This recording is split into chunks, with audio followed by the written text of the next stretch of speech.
convite para compartilhar da palavra de Deus nesta manhã para vocês. É muita responsabilidade quem está atrás do púlpito para compartilhar da mesma. E antes de lermos o texto da palavra de Deus, nós vamos ter uma outra palavra de oração, pedindo a direção de Deus para esse tempo que vamos estar juntos, aprendendo a palavra do Senhor. E vamos orar nesse instante. Eu quero convidar o pastor Erinaldo lá atrás de Igapó, nos dirigir a Deus em oração. E vamos compartilhar da palavra de Deus. Tá bom? No Evangelho de Mateus, capítulo 24. Mateus, capítulo 24, versículo 12. Mateus 24, 12. Ok, Mateus 24, 12. Assim diz a palavra do Senhor: e por se multiplicar a iniquidade, o amor de muitos se esfriará. E por se multiplicar a iniquidade, o amor de muitos se esfriará. Hoje pela manhã, jovens, eu quero falar sobre os 5 degraus que levam o jovem crente ao esfriamento espiritual.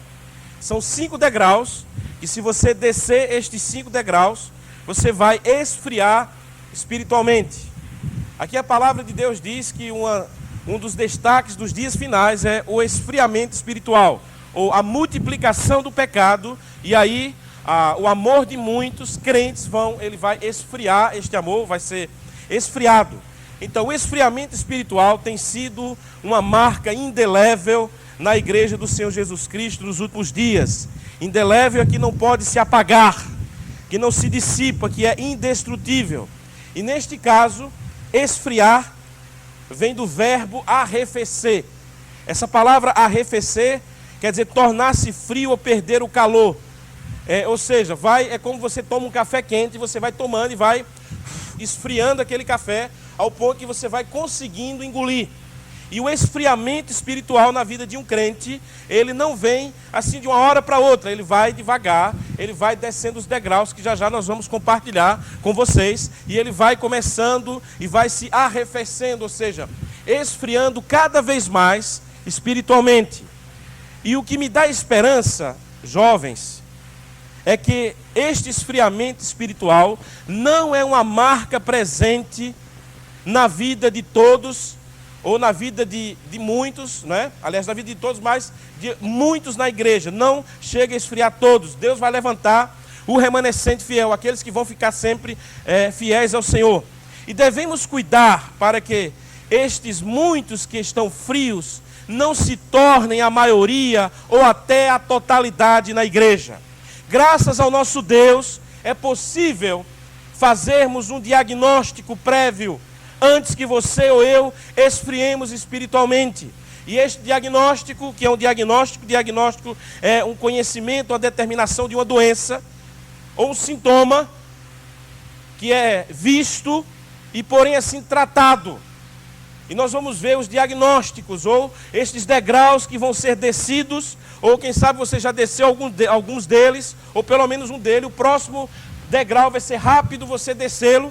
E aí você precisa, hoje à noite, com a palavra de Deus, fazer um diagnóstico na sua vida para ver se você está esfriando. Então nós iremos fazer um exame bibliológico, ou seja, analisar com atenção pela Bíblia se há alguns sintomas na sua vida e na minha vida que já indicam que somos portadores da doença do esfriamento espiritual. Ou até mesmo se você já está na fase inicial desta doença do esfriamento espiritual que está tomando conta de muitos crentes nos dias de hoje. Então, agora, pela manhã, nós iremos analisar pela Bíblia se você está descendo ou já desceu alguns degraus do esfriamento espiritual. Então vamos ver hoje, agora, nesse momento, e para pensarmos a respeito dos 5 degraus que levam o crente ao esfriamento espiritual, nós vamos mostrar alguns destes degraus para você. E se você já desceu alguns desses degraus, você deve, o mais rápido possível, voltar degraus acima. O primeiro degrau que prova que você iniciou o processo de esfriamento espiritual na sua vida, sabe qual é? O abandono da leitura bíblica diária. Quando você começa a deixar de ler a Bíblia diariamente, esse é o primeiro degrau que você desce para o esfriamento espiritual.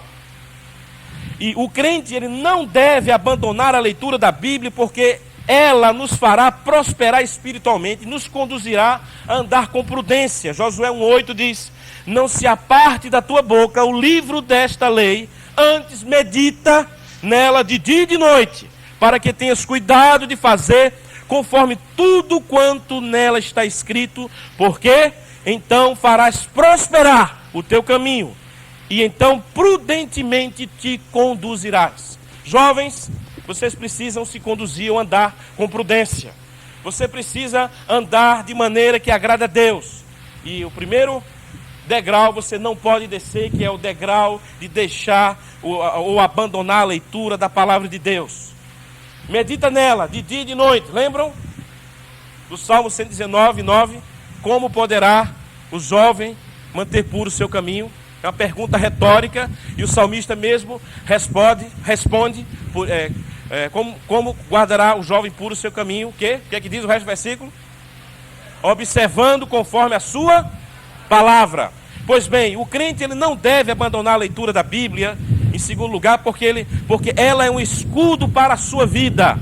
O Salmo 18:30 diz: o caminho de Deus é perfeito, a palavra do Senhor é provada, é um escudo para que todos os que nele confiam. A Bíblia é o escudo do crente. Se você deixa de meditar nela, você vai fazer com que seu escudo esteja baixo. Vocês lembram quando Jesus foi tentado em Mateus capítulo 4, quando Jesus, depois de ter sido batizado, foi levado ao deserto, 40 dias e 40 noites, passou sem comer, e ele teve fome, e chegou lá o diabo, usando parte da palavra de Deus, tentando o Senhor Jesus Cristo. A primeira coisa que o diabo disse foi, o duvidor foi da deidade de Cristo: tu não és filho de Deus? Então pega estas pedras aqui e transforma em pão. O diabo estava lançando um desafio para Jesus Cristo, e nenhum homem gosta de ser desafiado. E Jesus pegou a palavra de Deus, que é o seu escudo, é a sua espada, e disse: Satanás, nem só de pão viverá o homem, mas de toda palavra que sai da boca de Deus. Jovens, é pela palavra de Deus que você vai vencer, que você vai ter um escudo forte contra as tentações e as dúvidas do dia a dia. O terceiro motivo pelo qual você não deve abandonar a leitura da Bíblia diária é que o crente não deve fazê-lo ou abandoná-la, porque ela é a única fonte de purificação para a sua vida. Salmo 119, 9 diz lá: como purificará o jovem o seu caminho? Observando conforme a tua palavra. Ela é a única fonte de purificação para a sua vida. Não é fazendo nenhuma outra coisa, lendo nenhuma outra revista, até de cunho evangélico, algum livro, mas é a palavra de Deus. A sua mente tem que estar encharcada. A palavra de Deus diz, no Salmo também 119, 105, diz: guarda a tua palavra no meu coração, para eu não pecar contra ti. Essa palavra guardar, quer dizer, lá no original, quer dizer ter em estima, ou a sua mente esteja encharcada com a palavra de Deus. Você deve ter o seu coração cheio da palavra de Deus. Pois bem, jovens, a palavra de Deus continua mostrando o quarto motivo pelo qual você não deve abandonar a leitura da Bíblia diária. O crente não pode abandonar a leitura da Bíblia, porque ela é a provisão de Deus para vencermos os pecados. 119, 11 diz: escondi a tua palavra, ou guardei a tua palavra no meu coração, para eu não pecar contra ti. É ter também abundância da palavra de Deus lá no coração. O quinto e último motivo pelo qual você não deve abandonar a leitura bíblica diária é que, por ela, ou pela leitura da palavra de Deus, Deus dará provisão para vencermos as tristezas. O Salmo 119, 28 diz assim: a minha alma consome-se de tristeza, fortalece-me segundo a tua palavra. O salmista aqui estava com tristeza. E às vezes, irmãos, pelo nosso coração ser inconstante, Jeremias 19, 9 diz: enganoso é o coração, mais do que todas as coisas, e desesperadamente corrupto, quem o conhecerá? O coração ele é enganoso. Tem dias que você amanhece triste, com aquela tristeza, ou por algum motivo, ou não, e você está triste. Como você pode vencer essa tristeza? Observando a palavra de Deus. No dia que você não quiser ler a Bíblia, é o dia que você deve ler a palavra de Deus. O dia que você não quiser ir para a igreja, esse é o dia que você deve ir para a igreja. Pois bem, o segundo degrau, que se você descer, você vai dar continuidade ao processo de esfriamento espiritual na sua vida. O segundo degrau é o abandono da vida de oração. Quando o crente deixa de ler a Bíblia, a palavra de Deus, o próximo degrau que ele vai descer é deixar de ter uma vida diária de oração.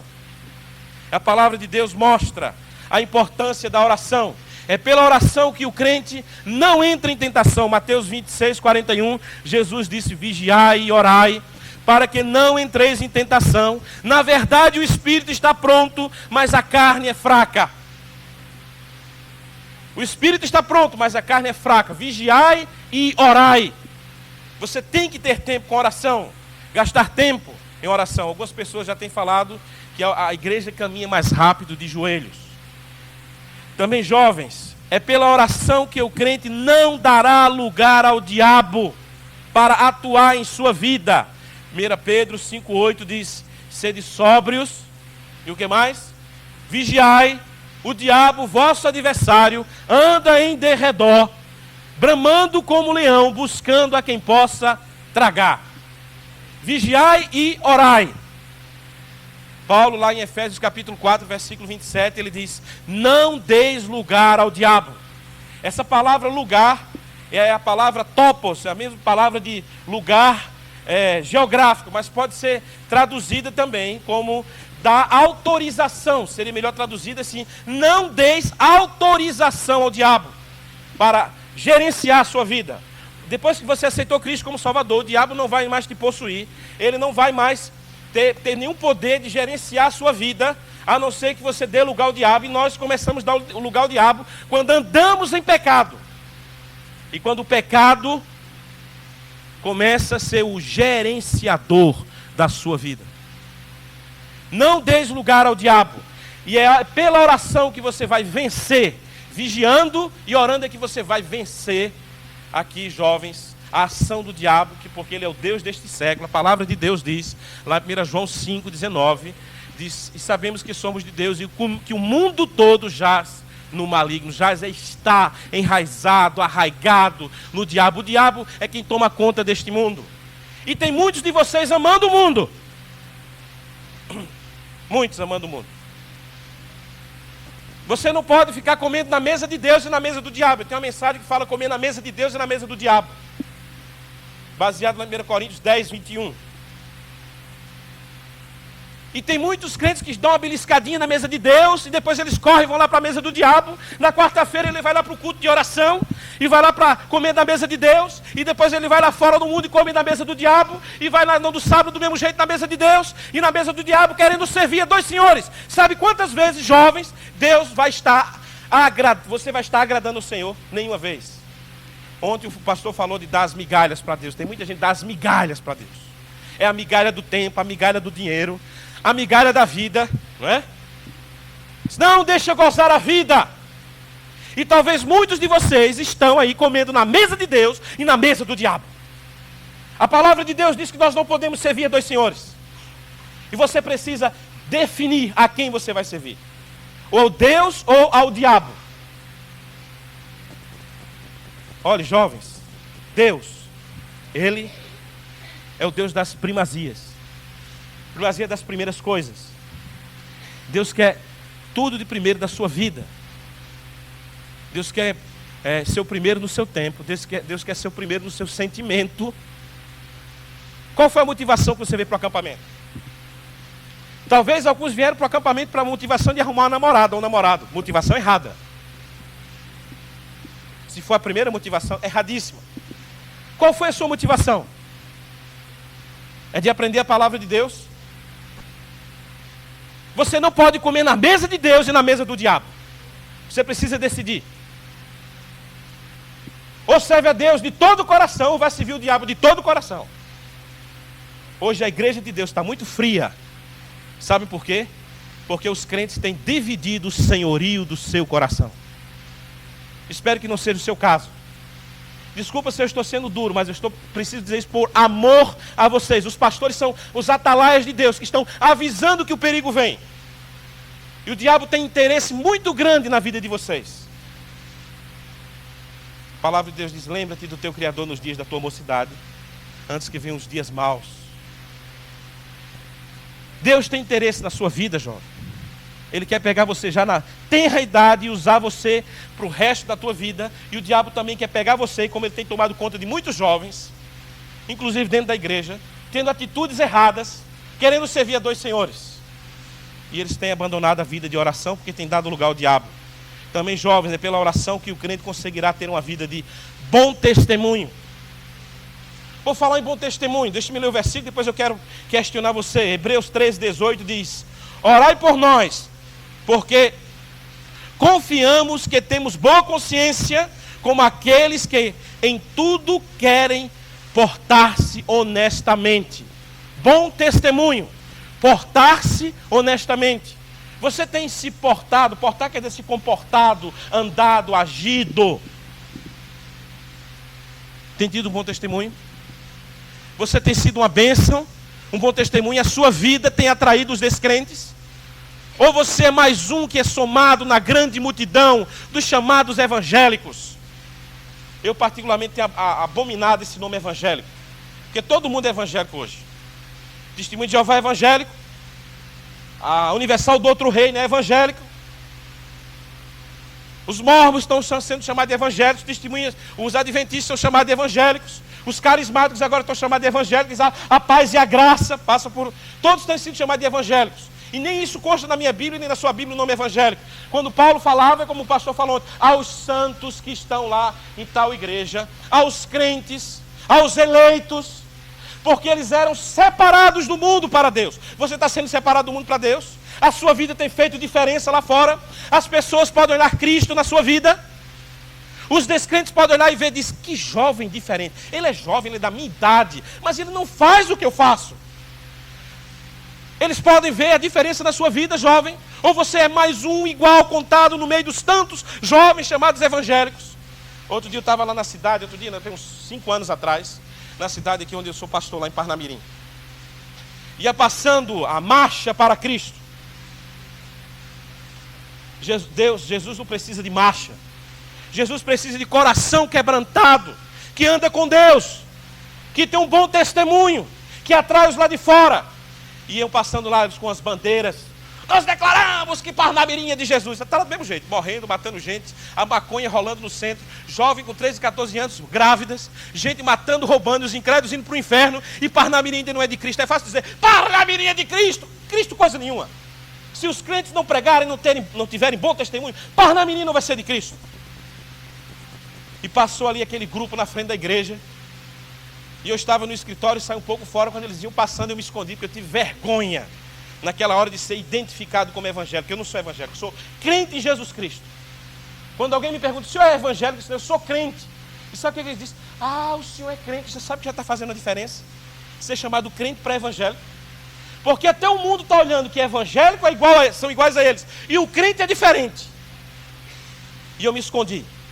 E eles passaram. Depois eu deixei minha Bíblia no canto, deixei eles lá na frente. E quando eles pararam lá no centro de Parnamirim para fazer um grande culto, que aquilo não é culto, é um ajuntamento solene, mas desprovido de Deus. E eu fiquei bem distante e encostei perto de um grupo de descrentes. E eu fiquei lá ouvindo, e essas pessoas descrentes estavam longe deles. E um senhor disse: o mundo está perdido mesmo. E eles, aquela turma de jovens, por isso, sabe o que acontece? Os líderes pouco aparecem, botam os jovens. Sabe por quê? Que muitos dos jovens não têm maturidade. Eles são crédulos. É bonita a idade de vocês são crédulos. Vocês são pessoas crédulas, pessoas que têm garra, como o pastor falou, garra de querer fazer as coisas. E agora os líderes, os apóstatas que abandonaram a verdadeira fé, sabe o que eles têm feito? Usado vocês, os jovens, para colocar lá na frente da mentira, da apostasia, que o diabo tem contaminado. E eu fiquei perto daquele homem, e aquele homem disse, meu Deus, ele disse assim, meu Deus, ele disse, o mundo está perdido mesmo, até os crentes, olha como eles estão fazendo, jovens dançando lá. Alguém poderia aqui dizer, pastor, mas Davi dançou, pastor. A palavra lá no original não é que Davi dançou. Davi racade, Davi pinotou. E foi ele sozinho. Miriam dançou, pastor. Miriam rodou em círculos e foi fora do templo, não tinha ligação com a adoração. E aí, mas quando o exército vinha voltando, era cânticos de guerra que eles estavam fazendo. Hoje estão botando dança dentro da igreja, porque a palavra dança ainda é chocante. Sabe o que eles estão dizendo agora? Vamos criar um ministério de coreografia. As meninas que evangelizam dançando, tem lá na fita Janela Fortaleza. Sabe por quê? Deram lugar ao diabo, não tem tido vida de oração, nem o púlpito forte de ensino da palavra de Deus. E o povo está se corrompendo. A palavra de Deus diz, onde não há profecia, onde não há ensino, o povo se corrompe. Pois bem, irmãos, é pela oração que o crente também moverá as mãos de Deus. Tiago 5,16 diz, confessai as vossas culpas uns aos outros, orai uns pelos outros para que sareis. E a oração feita por um justo pode muito em seus efeitos. A sua oração pode mover a mão de Deus em qualquer parte do mundo. O diabo quer que você seja uma pessoa que não ore, jovem. Que você não mova a mão de Deus em qualquer parte do mundo, em prol dos missionários, em prol daqueles que estão pregando a palavra de Deus. Se todos vocês aqui se decidissem para a obra missionária, tinha um lugar para cada um de vocês e ainda sobrava canto para pregar a palavra de Deus. Mas quantos de vocês querem deixar o que vocês estão fazendo para servir a Deus na obra missionária? Eu vou passar fome, eu vou sofrer necessidades. Vai, não, a Bíblia diz, fiel quem vos chama, o qual também fará. 1 Tessalonicenses 5,24, quando Deus chama, Ele toma conta. Ele toma conta. Também, jovem, é pela oração que o crente coloca nas mãos do Senhor as suas ansiedades, né? Tendo a certeza que Ele suprirá cada uma delas. 1 Pedro 5,7 diz, lançando sobre Deus toda a vossa ansiedade, porque Ele tem cuidado de vós. Lançando sobre Deus. Toma, Deus, está em tuas mãos a sua ansiedade. Qual é a sua ansiedade hoje? É um namorado? Talvez a ansiedade da maioria de vocês é um namorado ou uma namorada. Não é? Eu sei, eu já fui jovem da idade de vocês. Eu e o pastor, ele ainda está na casa dos 20, mas eu já passei da casa dos 20. Estou já perto da casa dos 30, né? Dos 40, os 50. Estou perto da primeira casa dos 30. Mas eu lido com jovens há quase 19 anos. Em acampamentos, na minha igreja e tudo. Eu sei que a maioria, a maioria dos anseios de muitos de vocês é ter um namorado ou uma namorada. Agora, olha, jovem. Vou dar só umas dicas aqui como você conseguir um bom namorado ou uma boa namorada. Primeiro, olhe a sua vida na igreja. Se ele é um jovem espiritual, se ela é uma jovem, um rapaz espiritual, ou uma moça espiritual, como é que ela anda com Deus, a sua vida cristã. Segundo, como é que ela trata, se for a moça, como é que ela trata o pai dela, se for o rapaz, como é que ele trata a mãe. Porque do jeito que ele tratar a mãe dele, se ele trata a mãe mal, ele vai tratar pior do que trata a mãe. Certo? Terceiro, quem são as suas amizades, com quem ele está junto. Alguns já têm dito que pássaros das mesmas penas se juntam. Você não vê urubu voando com canário, urubu voa com urubu, e canário com canário. Veja com quem ele anda. Quem são os seus amigos, as suas amigas. E são algumas dicas. E outra coisa, considere os conselheiros. Nunca vá de encontro a seu pai e a sua mãe se eles não querem um namoro. Tá? Meu pai é descrente, obedeça. A Bíblia diz, filhos, honrai os vossos pais. Então, você lança sobre Deus as suas ansiedades. Terceiro degrau. Se você descer, você vai continuar o processo de esfriamento espiritual. Vamos lembrar qual é o primeiro? Abandono de quê? Da leitura bíblica diária. O segundo? Abandono da vida de oração. E o terceiro degrau, são 5, é abandono dos cultos na sua igreja local. Isso é um efeito dominó. Deixa de ler a Bíblia, deixa de orar e, consequentemente, deixa de ir na igreja. Deixa de ir na igreja. A palavra de Deus diz em Hebreus 10, 25: não abandonando ou não deixando a vossa congregação, como é costume de alguns, antes admoestando-nos uns aos outros, tanto quanto vedes que vai se aproximando aquele dia. Que aquele dia é esse? A vinda de Cristo. A vinda do Senhor Jesus Cristo. Muitos crentes têm deixado de ir para a igreja. Ou eles, na sua mente, elegem um padrão de igreja. Sabe o que está acontecendo hoje? Tem muitos crentes nômades. Sabe o que é um crente nômade? Ele vai e passa um ano lá na igreja, lá de Santa Cruz, Batista Regular de Santa Cruz. Depois ele olha assim e diz: não tem mais nada diferente aqui não. Eu vou lá para a igreja Fundamentalista de Santo Antônio. Chega lá, eu gostei, vou ficar por aqui, passa um ano e pouco. Ele diz: eu não estou mais gostando, ele vai para outra igreja. É um crente nômade. E sabe o que acontece? No ditado popular diz: cachorro que muito anda, apanha rabuja ou leva uma pedrada. Aí ele vai numa igreja de doutrina errada, pega um rabuja aqui, vai na outra igreja lá e pega outro rabuja aqui, vai a outra igreja acolá e pega outro rabuja aqui, e ele deixa a sua igreja. Nós estamos na época dos crentes nômades. Eles não querem ter compromisso com a igreja local, porque eles querem que a sua igreja seja um clube social que promova entretenimento. Tem gente que diz: eu estou me sentindo muito bem na igreja. Eu tenho dito lá na minha igreja o seguinte: que a igreja nem sempre é um lugar que você deve se sentir bem. Ih, pastor, peraí, deixa eu entender bem. Quando a palavra de Deus é pregada, confronta o seu coração, o seu pecado, eu tenho certeza que você não vai se sentir bem em nenhuma igreja. Mas sabe por que muitas igrejas as pessoas estão se sentindo bem, jovens? Porque não se fala mais sobre santificação, não se fala mais sobre o inferno, não se fala mais sobre o sangue de Cristo, não se fala mais sobre o crente ter um bom testemunho, não se fala mais do crente ter uma vida, como eu falo, de santidade. Não se fala mais nisso. Não se fala mais sobre disciplina. Não se fala mais sobre missões. Eles querem um clube que no sábado, no domingo, nas quartas-feiras faça um desencargo de consciência religioso e igrejeiro e depois diz: está tudo muito bem, eu já fui na igreja, tá bom. Agora, o que é congregar-se? Quando os escritores hebreus dizem: não abandonando a vossa congregação, a palavra no original seria melhor traduzida: não tornando a sua igreja um deserto. Tem crente que torna a igreja dele um deserto. Ele embal vai lá. Mas quando chega no dia da sessão da Assembleia, ele está lá: sou contra. Eu sou contra. Não sei nem o que é, mas eu sou contra. É a pedra de tropeço na igreja. Se você não é uma bênção, jovem, não, por favor, não seja uma pedra de tropeço. Sê tu uma bênção, como Deus disse para Abraão. Abraão, sê tu uma bênção. Também, irmãos, congregar-se é estarmos juntos. Quando os escritores hebreus dizem: não abandoneis a vossa congregação. Congregar-se é estar juntos em um mesmo lugar para cultuar a Deus. Atos 2,44 diz: todos os que creram estavam juntos e tinham tudo em comum. Juntos quer dizer em uma ação ininterrupta, contínua. O povo ia. A igreja primitiva tinha culto todo dia eles faziam a ceia, todo dia eles tinham culto. O povo gostava e queria estar na igreja. Também, irmãos, congregar-se é estar unânimes em um mesmo lugar para cultuar a Deus. Atos 2,46 diz: diariamente perseveravam unânimes no templo, partiam pão de casa em casa e tomavam as suas refeições com alegria e singeleza de coração. Os crentes eram alegres. Você sabe o que é uma coisa singela? Pura.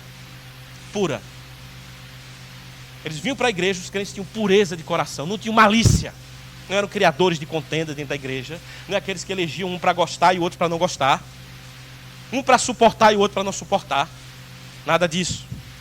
Também, irmãos, congregar-se é estar em comunhão uns com os outros. Atos 2,42 diz: e perseveravam na doutrina dos apóstolos, na comunhão e no partir do pão. O povo gostava de ter comunhão. Eles eram apegados uns aos outros. Isso é congregar-se.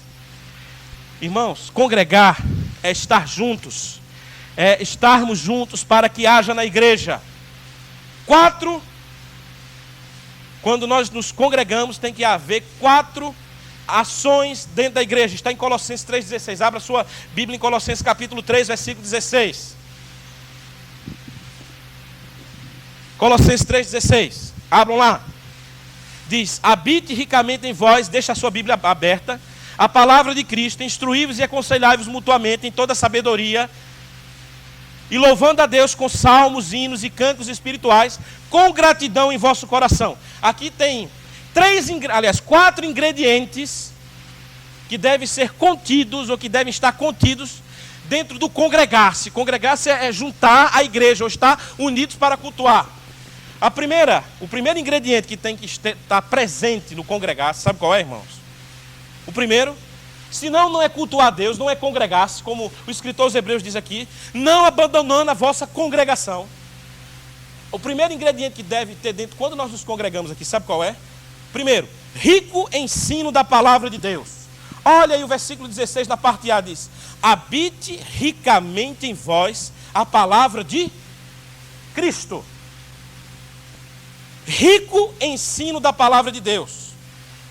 Jovens, eu tenho visto nos dias atuais a grande pobreza do púlpito na maioria das igrejas. Pobreza. O rebanho sendo alimentado com caldo de batata, pirão de farinha. O que eu quero dizer, isso é ensino bíblico sem conteúdo, sem profundidade da palavra de Deus.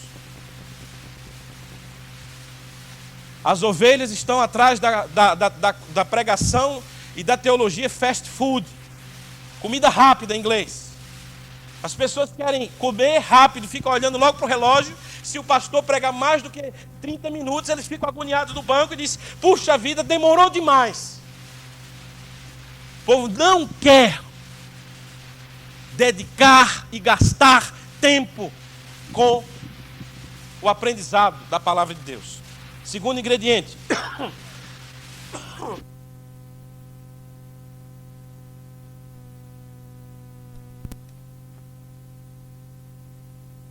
Vos mutuamente em toda a sabedoria. A igreja deve se reunir, congregar-se para crescer na sabedoria, instruir-se, melhor dizendo, e crescer na sabedoria de Deus.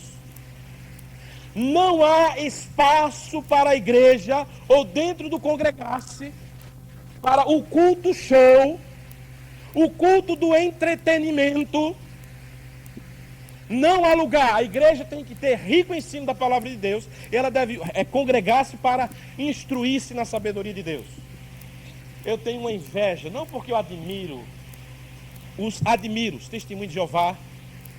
Não, eu não admiro, é uma seita, mas eles passam horas, a cada reunião do Salão do Reino. Eu conversei com um deles uma vez. E no mínimo eles passam 4 horas estudando, não é cantando, não é estudando as mentiras dos testemunhos de Jeová. E às vezes o culto dura 1 hora ou 2 horas. Na verdade, outra coisa tem acontecido muito. Esse lugar aqui, gastar tempo com a Bíblia. O ápice do culto é a pregação da palavra de Deus. Então tem igreja que canta 1 hora, 1h30, 2 horas, é quando o pregador vai pregar, está todo mundo cansado. E ele não pode pregar mais do que 20 minutos.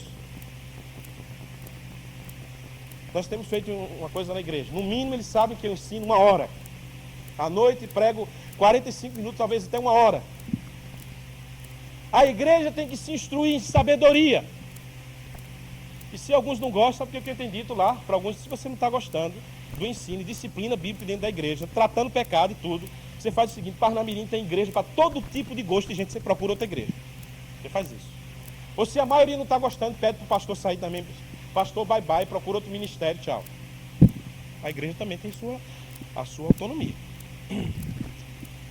Mas a igreja é um lugar de instrução e de sabedoria de Deus. Terceiro ingrediente que se deve ter no congregar é um autêntico louvor a Deus. Olha o versículo 16 na parte C. Diz: louvando a Deus com salmos e hinos e cânticos carnais. É isso? Espirituais.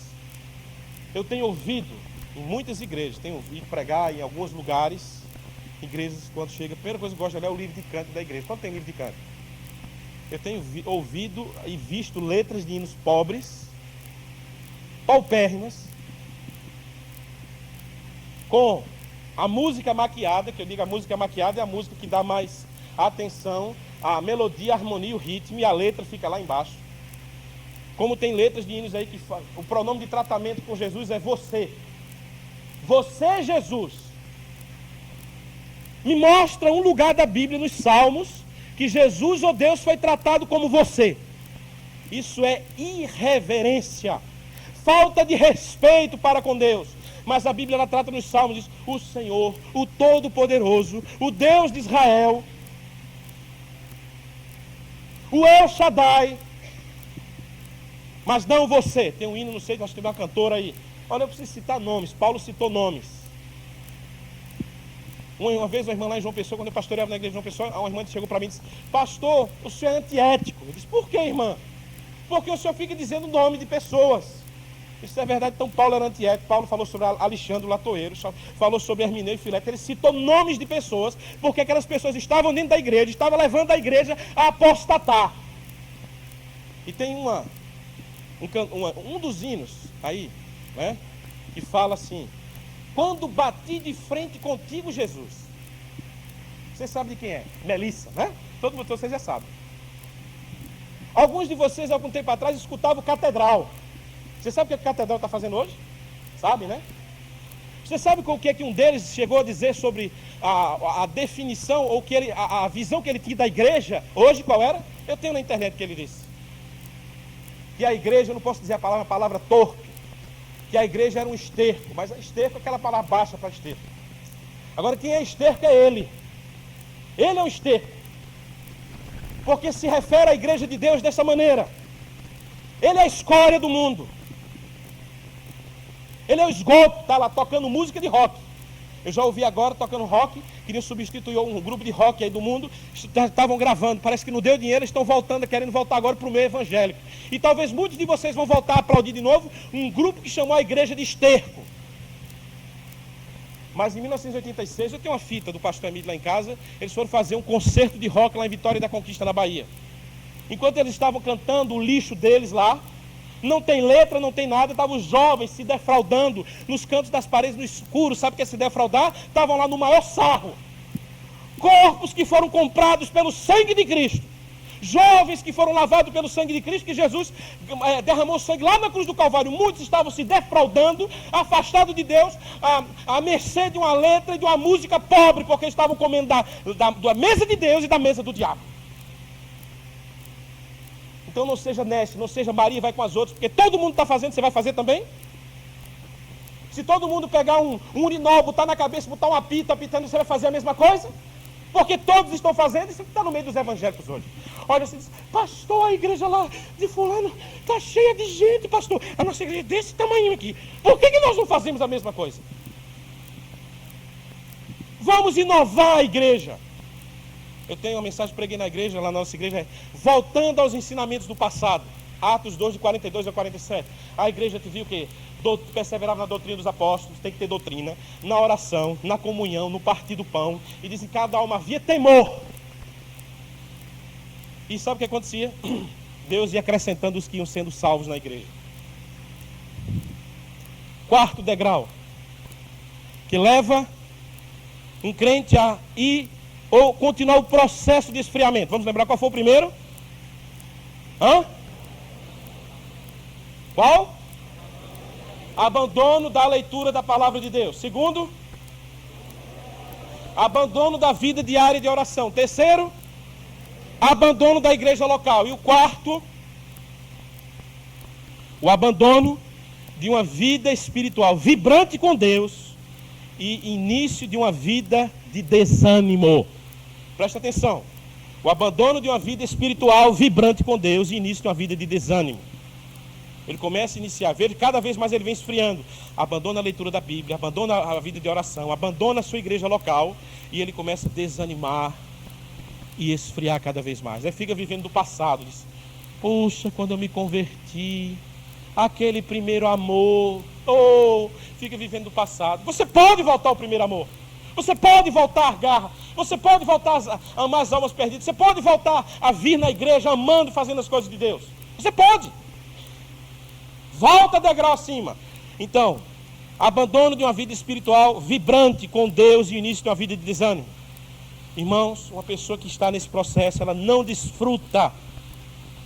Ele não está desfrutando mais aquele primeiro amor, como nós falamos, Apocalipse 2:4. que fala ali da igreja do primeiro século, diz: tenho, porém, contra ti, que deixaste o teu primeiro amor. Fala da igreja do primeiro século. A igreja do primeiro século foi iniciada pelos apóstolos, a igreja primitiva, amando as almas perdidas, amando missões, pregando a palavra de Deus, mas foi vindo o desânimo. Provavelmente muitos crentes deixaram de orar, aliás, deixaram de ler a Bíblia, deixaram de orar, deixaram de ir na igreja, eles abandonaram o primeiro amor. Também, irmãos, um crente que está com a vida espiritual, com desânimo, ele tem uma guerra profunda na alma. Olhe lá, 1 João 2,11. Guerra profunda na alma, diz: amados, peço-vos como a peregrinos e forasteiros, que vos abstenhais das concupiscências carnais, que combatem contra a alma. Noutra versão, na atualizada, diz que fazem guerra contra a alma. Sabe o que é guerra contra a alma? O diabo jogando os dardos inflamados diz: você não presta mesmo não. Será que você é salvo mesmo? Olha, você é tão fraco, você está sempre caindo nesse pecado. O diabo fica lançando os dardos inflamados, não é? Ele sabe que não pode levar você mais para o inferno. Ele quer levar você a ter uma vida espiritual sem comunhão com Deus. E ele fica lá: você é fraca, sabe esse pecado que você fez ontem? Que você chegou lá para Deus e disse: Deus me perdoe, Deus, foi a última vez que eu fiz. Você lembra? Sabe o que aconteceu? Hoje você fez de novo. Cadê você? Você é fraco mesmo. Você é fraca mesmo. Sabe o que deve acontecer? Continua no seu pecado, se afunda no pecado. Isso é guerra na alma. Guerra na alma.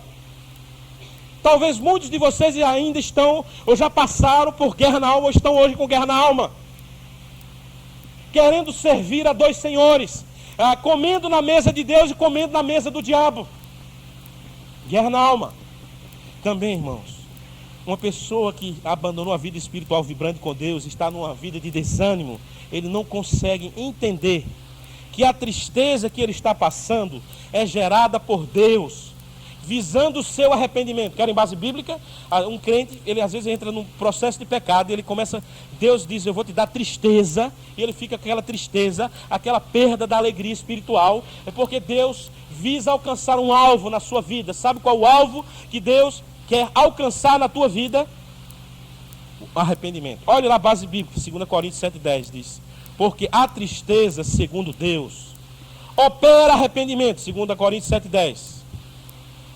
Porque a tristeza, segundo Deus, opera arrependimento para a salvação, da qual ninguém se arrepende, mas a tristeza do mundo opera a morte. Deus fala: a tristeza de Deus opera arrependimento, a tristeza do mundo opera a morte.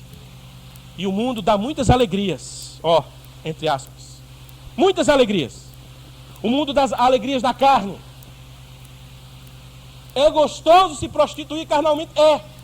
Mas faz a prostituição, vive na prostituição, para você ver o que você vai ganhar. Tem jovens que ficam comendo nas duas mesas. Também um jovem que ele abandonou a sua vida espiritual vibrante com Deus, início a vida de desânimo. Ele não consegue enxergar com os olhos espirituais esta rica promessa de Deus que está em Romanos 15:13, diz: e o Deus de esperança vos encha de todo gozo e paz no vosso crer, para que sejais ricos de esperança no poder do Espírito Santo. Muitos crentes hoje têm perdido a esperança. Sabiam disso? Porque eles perderam o ânimo, eles têm perdido a esperança. Diz: puxa vida. E alguns até dizem assim: sabe o quê? Será que vale a pena ser crente? Não sei não, eu tenho dúvidas. Eu estou com dúvidas se vale a pena ser crente. Eles estão no desânimo espiritual tão grande que eles questionam: será que vale a pena ser crente? Quando eu questiono, ou você questiona se vale a pena ser crente, a mesma coisa de estar olhando para a cruz e dizer: será que vale a pena Jesus ter morrido lá na cruz por mim? Quando ele disse: Eloi, Eloi, lama sabachthani, Deus meu, por que me desamparaste? Será que vale a pena? Será que valeu a pena? Eu acho que não valeu a pena Jesus ter morrido por mim. E Paulo diz: eu tenho profunda tristeza, porque muitos agora têm se tornado inimigos da cruz de Cristo. Você é inimigo da cruz de Cristo? Você se serviu dela? Deus abençoou você com a salvação? E jovem, como é que está a sua vida? Você veio aqui para ser questionado. Como o jovem o crente pode viver, ou o jovem crente e a Bíblia, como é que você está vivendo? Você pode encarar para a Bíblia. O que é a Bíblia? A palavra de Deus, as boas novas. Você tem seguido a Bíblia?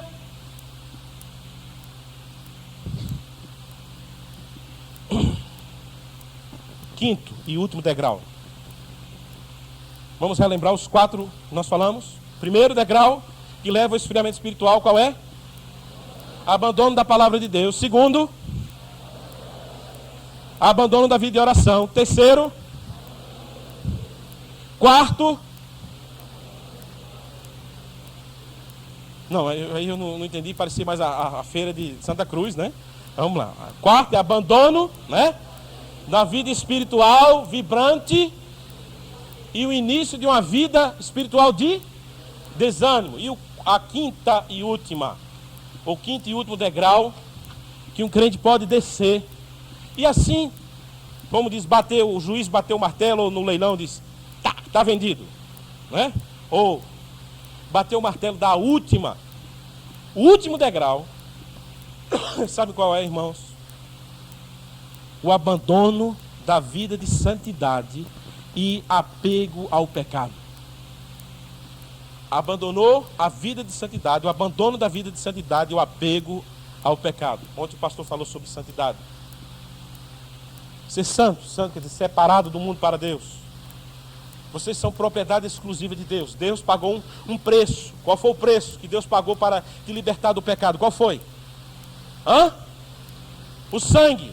Se lá no céu tem uma moeda corrente lá no céu, essa moeda não é dólar, não é cruzeiro, não é real, mas é sangue. Foi o sangue de Cristo. O abandono de uma vida de santidade, não ter uma vida santa, é uma atitude de grande desobediência, pois fere diretamente a vontade perfeita de Deus. 1 Tessalonicenses 4:3 diz assim: pois esta é a vontade de Deus, a vossa santificação, que vos abstenhais da prostituição. Irmãos, essa palavra prostituição aqui não é só um homem vender o seu corpo, a mulher vender o corpo, não é? A palavra prostituição pode ser também você se prostituir tendo um outro Deus. Sabe que alguns jovens tomam outro Deus para si, crentes? Às vezes é o Deus do dinheiro, o Deus da própria prostituição mesmo, o Deus do descompromisso, o Deus de querer elevar o seu status social, o Deus do trabalho. Tem crentes que se tornam trabalhólatras, até no domingo eles nem têm tempo para o Senhor, ele todo dia está trabalhando. E eu não vi nesses anos de ministério, 14 anos de ministério, nunca vi nenhum crente prosperar trabalhando no dia do Senhor. Tem se tornado alguns deuses.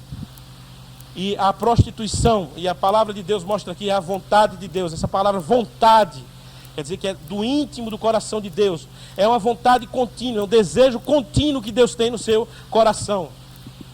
Que você e eu, nós nos abstenhamos da prostituição. Abster-se quer dizer se privar, conter-se. Jovens, não ter uma vida santa, já estou terminando, é ir de encontro ao caráter santo daquele que nos chamou. 1 Pedro 1,15 diz assim: mas como é santo aquele que vos chamou, sede vós também santos em toda a vossa maneira de viver. Sabe o que é maneira de viver? Comportamento, conversação. A Bíblia diz, como é santo aquele que nos chamou. Quem foi que nos chamou?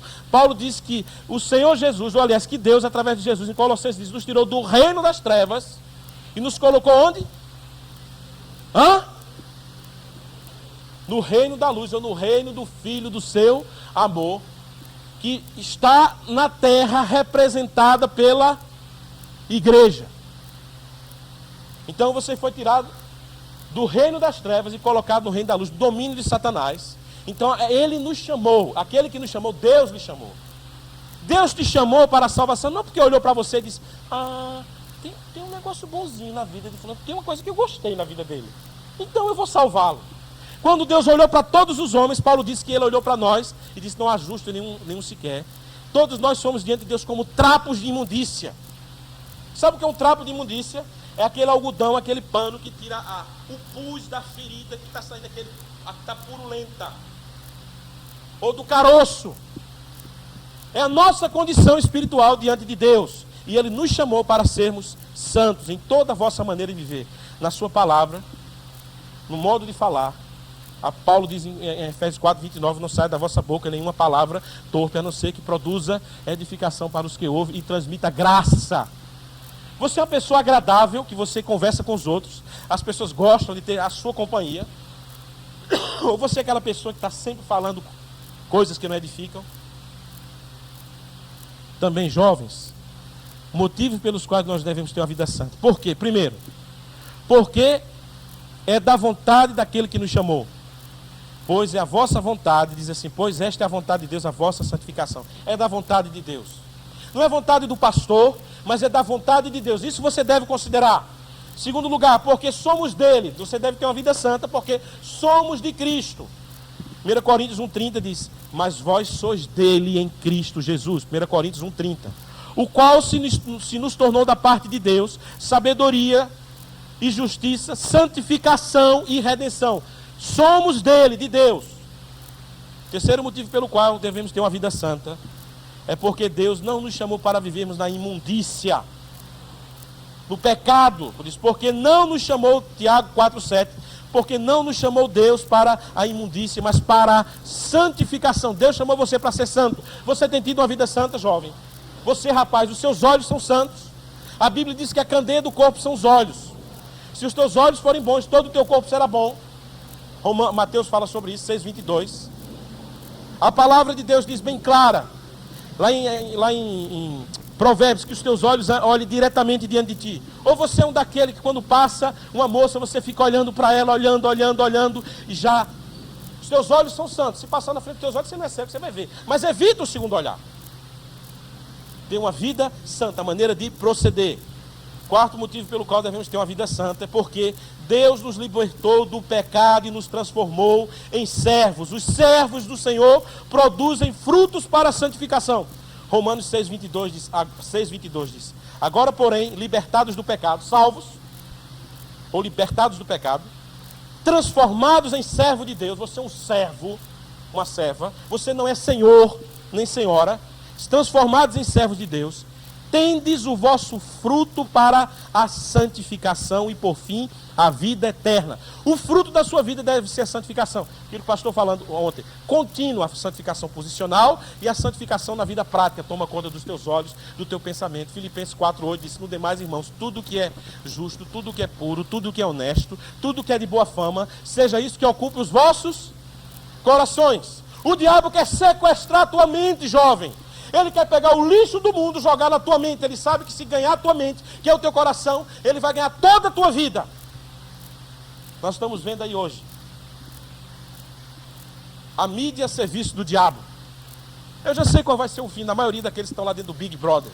Sabe qual vai ser? Eu já vi lá um dia, eu liguei para ver os novos participantes, eu já sei, eu não assisto aquele lixo todo dia, porque a Bíblia diz, nem mais, eu só vi porque eu sei que muitos de vocês estão assistindo.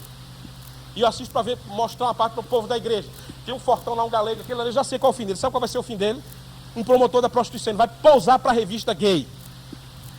Sabe qual vai ser o fim da maioria daquelas moças que estão ali dentro, bonitas? Elas vão pousar para as revistas pornográficas. Não vai ser diferente das outras que apareceram. E muitos de vocês estão gastando energia, gastando dinheiro naquilo que vocês não deveriam gastar. A Bíblia diz que deve gastar o dinheiro naquilo que é pão, que não é pão. Estão lá vendo. E sabe o que a palavra de Deus diz em Efésios capítulo 4, versículo 11? Diz, e não vos comuniqueis com as obras infrutuosas das trevas, mas antes condenai-as. Muitos de vocês estão comunicando-se com as obras das trevas. Estão lá assistindo aquele lixo. Alguns de vocês talvez deixam de ir para a igreja, ou para a escola dominical, até para os cultos, para assistir as novelas. Se o capítulo de Esperança está tão bacana hoje, o italiano, será que ele vai ser deportado ou não vai? Está todo mundo lá vendo. Hã? E na hora do culto do Senhor, aprender a palavra de Deus, não estão lá presentes. Não é? Alguns de vocês ficam assistindo a Malhação. O que a Malhação produz? Um ovacionismo, louvores ao homossexualismo, à libertinagem sexual, sexo explícito, a promoção do ato de ficar. Vocês jovens sabem o que é ficar, não sabe? Sabem? Eu já dei estudo na minha igreja umas 2 vezes, os jovens, e tem alguns já ouviram umas 3 ou 4 vezes, pastor, eu não aguento mais. Eu digo, pois Pedro disse, eu não me canso de escrever as mesmas coisas. Eu ia até dar um estudo sobre ficar para vocês aqui, mas eu digo, não, talvez já dei uma vez para um retiro, mas é bom você estar entrando jovem, novo na igreja, e quem sabe uma outra vez. Sobre ficar, vocês sabem o que é ficar, né? Vocês sabem o que é ficar. Será que fere ou não princípios da palavra de Deus? Alguns desse acampamento talvez vieram para ficar, ou já estão até ficando, né? Só não estão realizando tudo porque os pastores estão de olho. Mas se a coisa fosse liberada, você ia liberar também. Será que você ia fazer isso? Se você é um crente de Jesus Cristo, você está sendo inimigo da cruz de Cristo. Está desobedecendo aquele que vos chamou do reino das trevas para o reino da luz, para uma vida de santificação. Já estou terminando aqui. E o crente deixa de ter uma vida de purificação da carne e do espírito, não podendo aperfeiçoar sua vida de santidade. Como? Repara o que a Bíblia diz. 2 Coríntios 7:1. 2 Coríntios 7:1. Tendo, pois, ó amados, tais promessas, purifiquemo-nos de toda a impureza, tanto da carne como do espírito, aperfeiçoando a vossa santidade no temor de Deus. Você sabe como é que você vai aperfeiçoar a sua vida de santidade? No temor a Deus. Tema ao Senhor. Ou você é aquele que não teme a Deus? Eu tenho colado muito com os jovens da nossa igreja, da minha igreja. Tenho ficado perto dele quase todos os sábados. Raramente eu me afasto. Eu quero ensiná-los. Eu tenho um cuidado especial por eles. Eles sabem disso. Então alguns estão aqui. Sabe por quê? Alguns acham que é um pastor chato. Isso é duro. Mas eles vão entender o amor que eu sinto por eles depois. Quando passarem a fase da mocidade e alguns caírem, né? Alguns caem em si na responsabilidade da mocidade, outros só caem mais na frente, e outros não caem, outros tem crentes que eles não amadurecem, eles apodrecem, mas não amadurecem, né? Apodrece, cai, tá podre, mas não amadurece. E Bíblia nele não entende, ele é só bom ouvinte, ele ouve, balança a cabeça, isso é verdade. Na hora que ele sai da porta da igreja, ele vai fazer tudo errado, ele volta para comer na mesa do diabo. Aí chega na igreja, por que tudo dá errado para mim? Ore por mim. Como o jovem lá em João Pessoa, quando eu pastoreava a igreja de João Pessoa lá, ele sempre chegava, pastor, ore por mim, quando você fazer errado. Um dia chegou, pastor, por que eu não oro mais não? Pastor, o senhor pastor não vai orar mais por mim. Você é rebelde, rapaz. Você é rebelde, você não quer nada com as coisas de Deus, e você fica o tempo todo, quando as coisas estão tudo bem com você, você corre lá para o mundo, comer da mesa do mundo. Quando tudo está errado, você chega para a igreja, irmãos, ore por mim. Mas eu digo que eu orei por ele depois, eu fui, né? Depois eu disse, eu orei por ele, né? O pastor tem que orar mesmo pelo mais rebelde, e até todos nós devemos orar uns pelos outros. Jovens, eu quero concluir dizendo o seguinte. Primeiro eu quero fazer a recapitulação dos 5 degraus. Eu quero que você pense em qual dos degraus você está. Se você diz, pastor, graças a Deus eu não desci nenhum. Passei, escapei fedendo, né? Não se estribe na sua própria sabedoria. A Bíblia diz, olha, os que estão em pé, cuide para que não caia, né? Então você fica firme.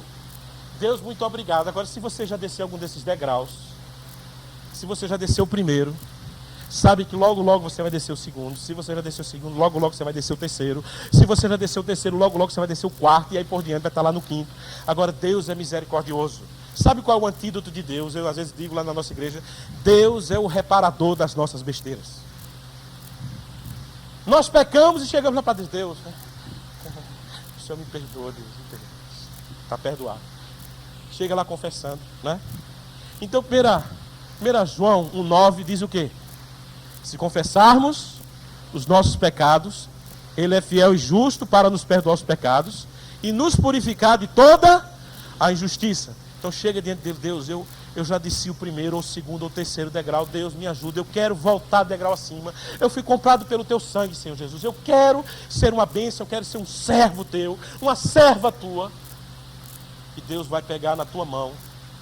Não é que você vai segurar na mão de Deus, como diz o coreano, Deus que vai de encontro ao pecador. Nunca o pecador foi de encontro a Deus, é Deus que vai de encontro ao pecador, e Ele vai pegar você lá no terceiro, ou no quarto, ou no quinto, e você diz, pastor, se tivesse mais uns 10 degraus abaixo, lá eu estaria. Deus vai pegar você lá e vai colocar você de novo, de volta. Só basta você querer, jovem. E você analisar a sua vida. Vocês não são bobos. Alguns tratam os jovens como sendo tão bobões. Eu não trato os jovens como sendo bobos. Eu sei que vocês não estão sendo tratados aqui assim. Mas vocês podem pensar. Vocês são uma força bruta, não é? Que às vezes é mal direcionada. E você precisa voltar e dizer, a alegria do Senhor, a minha força, a nossa força é voltar ao Senhor, e você vai ter a alegria do céu, e você vai ter comunhão com o Senhor. Vamos recapitular os 5 degraus, e nós vamos ter a palavra de oração, e vamos fazer um desafio antes dessa palavra de oração. Primeiro degrau a ser descido, qual é? Abandono da leitura da palavra de Deus. Segundo, Terceiro. Quarto. Isso, abandono de uma vida espiritual vibrante e o início de uma vida de desânimo. E o quinto, o abandono da vida de santidade e o apego ao pecado. Jovens, vai ser lançado um desafio por mim, vindo de Deus, para você. Hoje, no primeiro dia de acampamento, que nós vamos ter, primeiro dia completo, onde foi a abertura, você já começar o acampamento, talvez você já está derrotado, alguns já desceram alguns dos degraus, e hoje nós estamos iniciando, com um dia cheio, inteiro, o nosso retiro aqui de jovens. Você pode iniciar já vencendo no início do acampamento. Alguns deixam para declarar, querer a vitória no final, né? No final de tudo, mas querer a vitória, e você já deve começar vitorioso hoje. Por isso eu quero pedir que vocês daqui a pouco baixem as cabeças, e se você tem coragem, você vai estar com os olhos fechados, todos nós, e você tem coragem, depois eu vou perguntar se alguém quer que nós oremos por você, e você hoje diante de Deus, não é o fato do pastor orar que ele tem mais poder, não é nada disso, mas você está perante a igreja. A Bíblia diz: onde estiverem 2 ou 3 reunidos em meu nome, eu estarei o quê? Presente. Jesus está presente. Você está vendo ele? Eu não estou vendo, mas a Bíblia diz: bem-aventurados os que não viram e creram, porque deles é o reino de Deus. O Senhor está presente. Então você diante de Deus, você chegar, confessar diante de Deus, da sua igreja, onde tudo que ligares na terra será ligado no céu, e dizer: Deus, eu já desci algum dos degraus aqui. Deus, eu quero que o Senhor me volte degrau acima. Então vamos encurvar as nossas cabeças. Todos, eu vou pedir a todos, se você não tem costume de encurvar a cabeça, se você é um visitante, eu queria só pedir para você que você encurvasse a sua cabeça. E que você fizesse uma análise, ou se você já fez análise da sua vida, hoje, você quer voltar degraus acima. Eu já desci alguns desses degraus, pastor. Não precisa dizer se você está no quarto, ou no quinto, ou no terceiro, ou no primeiro. Já desci um dos degraus. E eu quero voltar degrau acima. Você tem coragem e hombridade diante de todos e de Deus agora, dizer para Deus, dizer: ore por mim, pastor, ore por mim, porque eu desci um desses degraus e eu quero voltar degrau acima. Tem algum irmão corajosamente levantando a sua mão dizendo: ore por mim? Amém, João. Mais alguém? Amém, amém, amém, amém. Mais alguém? Tenha coragem. Amém. Deus abençoe. Amém, amém, amém. Mais alguém? Amém, amém. Deus abençoe. Mais alguma pessoa? Amém. Deus te abençoe, meu. Amém. Mais alguém? Deus te abençoe, jovem. Isso é coragem. Mais alguma pessoa? Amém. Amém, amém. Mais alguém? Ore por mim, pastor. Deus te abençoe. Mais alguma pessoa? Amém. Amém, amém. Deus abençoe a todos. Ainda de cabeça encurvada. Amém. Deus te abençoe, irmão. Eu tenho descido esses degraus. Tem mais alguma pessoa? Comece vitorioso. Amém. Deus abençoe, jovem. Amém. Mais alguma pessoa? Amém. Amém. Deus abençoe. Deus sabe, mesmo que não deu tempo de você levantar a mão, Deus sabe do teu coração. Não é o simples fato de você levantar a mão, mas gosto de ver coragem, de declarar diante da igreja, de mostrar diante da igreja: eu estou voltando degraus assim. Mais alguma pessoa? Amém. Amém. Nós vamos orar nesse instante, ainda de cabeças encurvadas. Nós vamos